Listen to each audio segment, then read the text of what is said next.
মাত্র দুটো উপকরণে এত সুন্দর ম্যাঙ্গো ফুটি যে বাড়িতেই বানিয়ে নেওয়া যায়, সেটা যদি আপনারা একবার বাড়িতে না বানান তাহলে বিশ্বাসই করতে পারবেন না। ম্যাঙ্গো ফুটিটা একদম দোকানের মতো হয়েছে, কেউ খেলে বুঝতেই পারবে না যে এটা বাড়িতেই বানানো হয়েছে। দারুণ হয়েছে। আজকে ম্যাঙ্গো ফুটিটা কতটা সুন্দর হয়েছে দেখুন। নমস্কার বন্ধুরা, কাকলির রান্নাঘর উইথ ভিলেজ ফুডে সবাইকে স্বাগত জানিয়ে আজকে আমি আপনাদের সাথে শেয়ার করব মাত্র দুটো উপকরণে একদম দোকানের মতো পারফেক্ট ম্যাঙ্গো ফুটি। তো পাকা আম খেতে তো আমরা সবাই ভালোবাসি, আর সেই পাকা আম দিয়ে যদি বাড়িতে ম্যাঙ্গো ফুটি বানিয়ে নেওয়া যায় খুব সহজ পদ্ধতিতে, আর একবার ম্যাঙ্গো ফুটি বানিয়ে যদি কয়েক মাস ধরে সংরক্ষণ করে রেখে খাওয়া যায় তাহলে তো আরও ভালো হয়। তো তাই বলবো, এখন তো পাকা আম পাওয়া যাচ্ছে খুবই কম দামে বাজারে, তো আপনারা এই পাকা আম দিয়ে যদি ঠিক এই সময় ম্যাঙ্গো ফুটিটা বানিয়ে নেন তাহলে বাড়ির বাচ্চা থেকে বড় কয়েক মাস ধরে কিন্তু খেতে পারবে। তাছাড়া এই রকম গরমের সময় ঠান্ডা ঠান্ডা ম্যাঙ্গো ফুটি খেতে সবারই ভালো লাগে।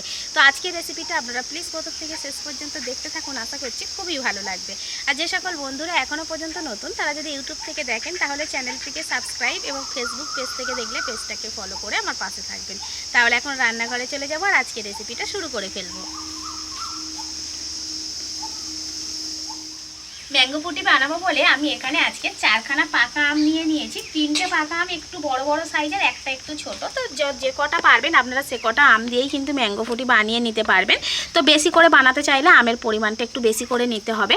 আর এই পাকা আমের সাথে আমি নিয়ে নিয়েছি একটা কাঁচা আম। আমি বলেছি আজকের একদম দোকানের মতো ম্যাঙ্গো ফুটি বানাবো, তাই দোকানের যে ম্যাঙ্গো ফুটির স্বাদটা, মানে আসল যে পারফেক্ট স্বাদটা, সেই স্বাদটা আনার জন্য, অর্থাৎ ম্যাঙ্গো ফুটির ফ্লেভারটা আনার জন্য আমি এখানে একটা কাঁচা আম নিয়েছি। এই একটা কাঁচা আম কিন্তু আপনাদেরকে দিতে হবে।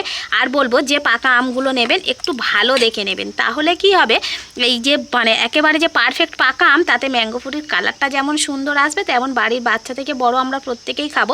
সেজন্য যদি একটু ভালো ফ্রেশ পাকা আম দিয়ে যদি ম্যাঙ্গো ফুটিটা বানানো যায় তাহলে খেতে যেমন ভালো লাগবে তেমন কিন্তু কয়েক মাস ধরে রাখলে ম্যাঙ্গো ফুটিটা ভালো থাকবে। তো একটু ভালো মানের আর কি আমটা নেবেন। তো এবার আমি ভালো করে জল দিয়ে আমগুলোকে প্রথমে ধুয়ে নিচ্ছি।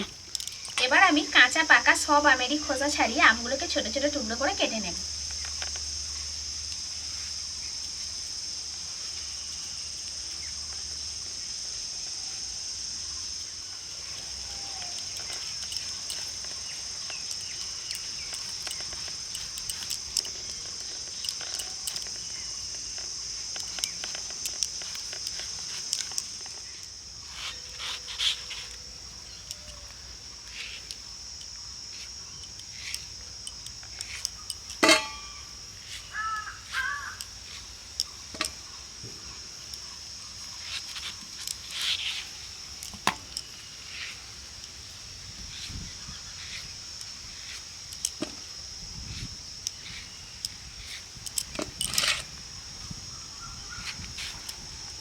এইভাবে ছোট ছোট টুকরো করে কিন্তু আমি সমস্ত আম কেটে নেব। পাকা আমের সাথে একই রকমভাবে আমি কাঁচা আমটাও ছোট ছোট করে কেটে নিচ্ছি। আমি এই কাঁচা পাকা যে আমগুলোকে কেটে নিয়েছি এই আমগুলোকে একসাথে সেদ্ধ করে নেব। তার জন্য কড়াইতে জল দিয়ে দিয়েছি। এখানে দেখুন আমের বীজ অর্থাৎ আটিটা আর খোসাটা বাদ দিয়ে কিন্তু প্রায় 1 কেজির মতো আম হয়েছে। তো সেই রকমই মাপ করে সম পরিমাণে আমি কিন্তু 1 লিটার জল কড়াইতে দিয়ে দিয়েছি। এবার এই জলের মধ্যেই কিন্তু আমগুলোকে সেদ্ধ করে নিতে হবে। পাকা আম খুব তাড়াতাড়ি সেদ্ধ হয়ে যাবে, কাঁচা আমটা একটু সময় লাগবে। তো মোটামুটি সব আম আমি ভালো করে এই জলের সাথেই সেদ্ধ করে নেব। আর জলটা মাপ মতো দিতে হবে, কারণ সেদ্ধর পর এই জলটা কিন্তু আর ফেলবো না, এই জলটাই থেকে যাবে। তো সেই জন্য আম আর জলের পরিমাণটা কিন্তু একদম সম পরিমাণ রাখবে। এবার আমি ঢাকা দিয়ে ভালো করে আমগুলোকে সেদ্ধ করে নেব। আমটা খুব ভালোভাবে সেদ্ধ হয়ে গেছে, কাঁচা আমগুলো আর চেনা যাচ্ছে না, পাকা আমের মধ্যে চলে গেছে। এই দেখুন কাঁচা আম একটা দেখাচ্ছি, কত সুন্দরভাবে সেদ্ধ হয়ে গেছে, একদম দুটুকরো হয়ে যাচ্ছে। তো এই জল সমেত আমটাকে এবার আমি একটা গামলার মধ্যে ঢেলে নিচ্ছি, নিয়ে খুব ভালো করে ঠান্ডা করে নেব। মানে ঠান্ডা হচ্ছে ততক্ষণে আমি একটা চিনির রস তৈরি করে নেব। তো এই যে বাটিটা নিয়েছি এই বাটির মাপে আমি 1 বাটি চিনি দিয়ে দেব। এবার এই 1 বাটি চিনির জন্য 1.5 বাটি জল দেব। এই চিনির রসটাও কিন্তু একটু মাপ মতোই করতে হবে, তবেই একদম পারফেক্ট ম্যাঙ্গো ফুটিটা তৈরি হবে। তা না হলে খুব বেশি পাতলা হয়ে যাবে, আবার খুব বেশি ঘন হয়ে যাবে। চিনি আর এই জলের মাপটা ঠিকঠাক রাখবেন। 1 বাটি চিনির জন্য আমি 1.5 বাটি জল দিয়ে দিলাম। এবার আমি চিনিটাকে ভালো করে গলিয়ে নিয়ে চিনির রসটাকে ফুটিয়ে নেব। চিনির রসের মধ্যে যতক্ষণ না পর্যন্ত একটা চিটচিটে ভাব আসছে ততক্ষণ পর্যন্ত কিন্তু আমি জাল দিয়ে এইভাবেই ফুটিয়ে নেব। হাত দিলে দেখবেন একদম চিটচিট করবে রসটা। চিনির রসটাকে আমি বেশ কিছুক্ষণ জাল দেওয়ার পরে অনেক কিন্তু ঘন হয়ে গেছে। এই দেখুন, হাত দিয়ে যদি এইভাবে আমি আঙুলের সাহায্যে এরকম করি একটা চিটচিটে ভাব কিন্তু চলে এসছে এই রসটার মধ্যে। তো এবার এই চিনির রসটাকে আমি একটা বাটিতে করে নামিয়ে নেব, নিয়ে চিনির রসটা পুরোপুরি ঠান্ডা করে নেব। সেদ্ধ করা আমটা আর এই যে জলটা রয়েছে এটা কিন্তু পুরোপুরি ঠান্ডা হয়ে গেছে। এবার আমি মিক্সির জারের মধ্যে দিয়ে এটাকে মিক্সিতে ঘুরিয়ে পেস্ট করে নেব। বাড়িতে যে এত সহজ পদ্ধতিতে ম্যাঙ্গো ফুটি বানিয়ে নেওয়া যায় সেটা আজকের পুরো ভিডিওটা না দেখলে আপনারা বিশ্বাসই করতে পারবেন না। তাই বলবো স্কিপ করবেন না, প্রথম থেকে শেষ পর্যন্ত দেখতে থাকুন, খুবই ভালো লাগবে। এই যে আমের টুকরোগুলো দিচ্ছি এর সাথে যে জলটা রয়েছে সেই জলটাও কিন্তু দেব।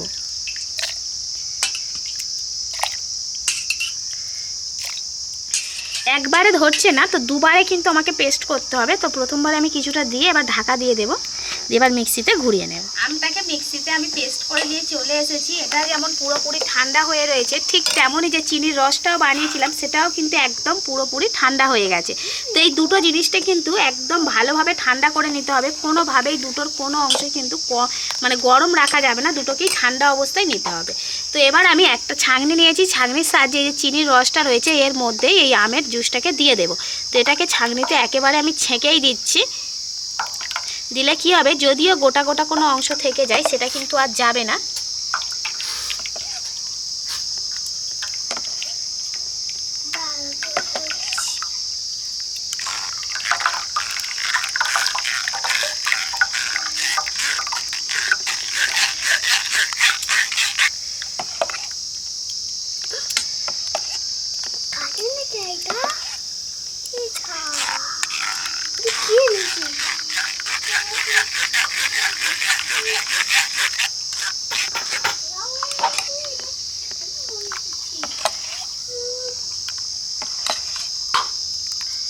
এবার আমি এই দুটো মিশ্রণকে একসাথে খুব সুন্দর করে মিশিয়ে নেব।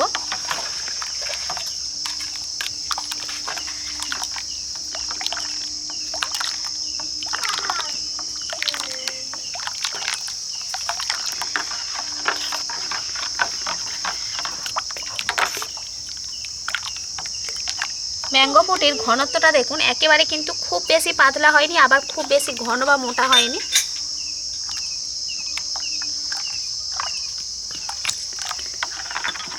এইভাবে দুটো মিশ্রণকে একসাথে মেশাতে মেশাতে যদি মনে হয় যে খুব বেশি ঘন হয়ে গেছে সেক্ষেত্রে কিন্তু আপনারা আবার একটু চিনির রস তৈরি করে নেবেন। নেওয়ার ফলে আবার ঠান্ডা করে তারপরেই কিন্তু এই জুসের সাথে মিশিয়ে নেবেন। কোনো মতেই কিন্তু গরম জিনিসটা এর সাথে দেবেন না, একেবারে ঠান্ডা করে তারপরেই মেশাবেন।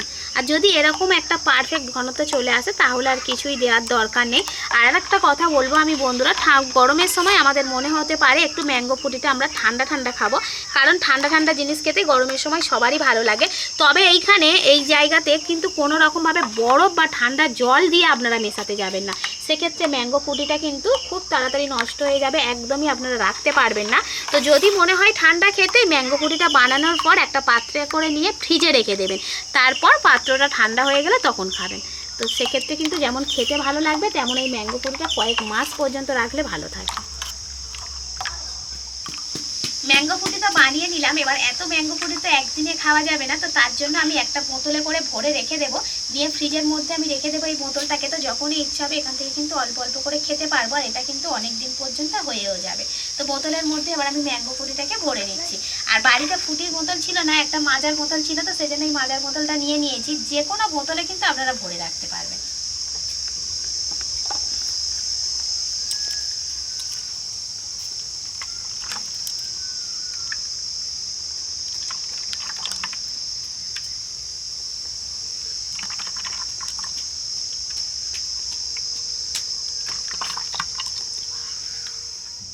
ম্যাঙ্গো ফুটিটা একদম দোকানের মতো হয়েছে, কেউ খেলে বুঝতেই পারবে না যে এটা বাড়িতেই বানানো হয়েছে।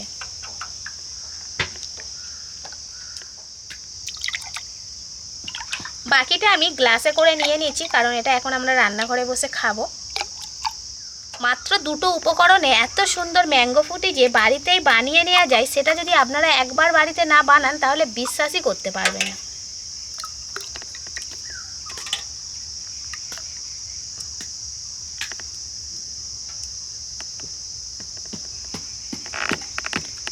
এদিকে কিন্তু আমি সবগুলোতে দুটো গ্লাসে একটা বোতলে করে ম্যাঙ্গো ফুটিটা ভরে নিয়েছি। এবার এই যে বোতলে ম্যাঙ্গো ফুটিটা ভরেছি এটাকে তো এখন খাচ্ছি না, এটা এখন ফ্রিজে রেখে দেবো।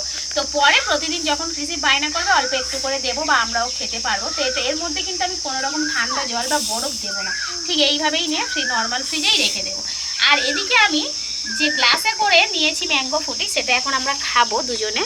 আর এদিকে কিছু বরফের টুকরো নিয়েছি, কারণ এত পরিমাণে গরম পড়েছে আজকের যে একটু ঠান্ডা ঠান্ডা না হলে ভালো লাগবে না, সেজন্যই কিন্তু আমি একটু বরফ দিয়ে খাচ্ছি। তো আপনারা চাইলে বরফ না দিতে পারেন, এইভাবে বানানোর পর ফ্রিজে রেখে ঠান্ডা করে খাবেন। তাই তো বাবু, তুমি খাবে? আর একটু বরফ দেবো নাকি? রিসিভ বলছে মা একটু ঠান্ডা ঠান্ডা খাবো। না বাবু না, এতে করে ম্যাঙ্গো বড়িটা খেতে খুব ভালো লাগছে। কেমন হয়? দারুণ হয়েছে। হ্যাঁ,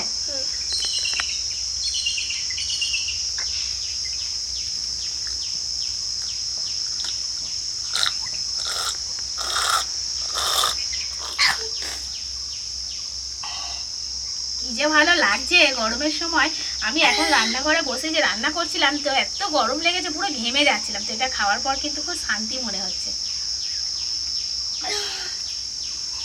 তাছাড়া দোকান থেকে আমরা যে ম্যাঙ্গো ফুটিটা কিনে আনি, তো ওতে যে কেমিক্যালটা মেশানো থাকে, যার ফলে কিন্তু ম্যাঙ্গো ফুটিটা অনেকদিন ভালোও থাকে, তো খেতে ভালো লাগে।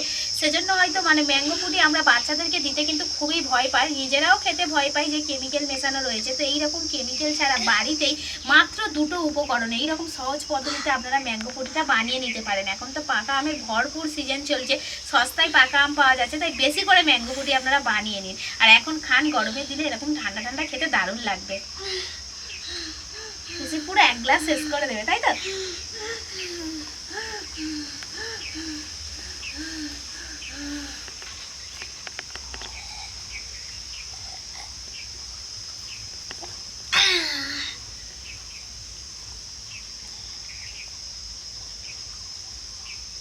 আর বাড়িতে বানানো এই ম্যাঙ্গো ফুটির খরচও কিন্তু অনেকটাই কম পড়ে যায় দোকানে কেনা ম্যাঙ্গো ফুটির থেকে।